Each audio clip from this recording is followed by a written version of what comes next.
ఈరోజు న్యూస్ ఏంటంటే రఘురామరెడ్డి గారు అని ఆయన హుజురాబాద్లో ఇంటి బయట మోటార్ వేసింది సంబు నిండిపోయింది అని చెప్పి కట్టేద్దామని బయటికి రాగానే దొంగలు బీభత్సం సృష్టించి ఆయన్ని గాయపరిచి ఇంట్లో ఉన్న భార్యని అమెరికా నుంచి వచ్చిన కూతుర్ని అందరినీ గాయపరిచి ఇంట్లో ఉన్న 70 సవర్ల బంగారం 7 లక్షల క్యాష్ తీసుకుని పరారయ్యారు వాళ్ళని గాయపరిచి.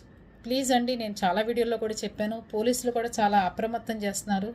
మీ ఇంటి బయట చంటి పిల్లల ఏడుపులు కానీ, ఇలా మోటార్ల సౌండ్ కానీ, ట్యాపులు తిప్పిన సౌండ్లు కానీ, లేకపోతే ఏదైనా కుక్కలు అరిచిన సౌండ్లు, లేకపోతే ఇంటి ముందు ఏదైనా కొంచెం ఎవరైనా గడిబిడిగా కొట్టుకుంటున్న సౌండ్లు కానీ వస్తే మీరు దయచేసి తలుపులు తీయమాకండి.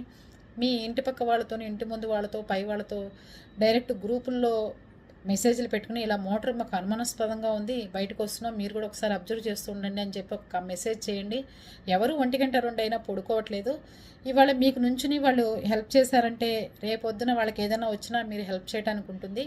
కనుక ఏదన్నా అనుమానాస్పదంగా అనిపించగానే ప్రతి ఒక్కరికి కాల్ చేసే విధంగా ఉండండి. గ్రూప్ కాల్ పెట్టుకోండి. ఆ ఏరియాలో ఉన్న వాళ్ళంతా మీకు ఎదురుబోదురు నెంబర్లు కంపల్సరీగా ఉండాలండి. ఎందుకంటే వాళ్ళు అందుబాటులో ఉంటారు, ఇట్లాంటి దొంగలు ఎక్కువైపోతున్నారు. ఓకేనా?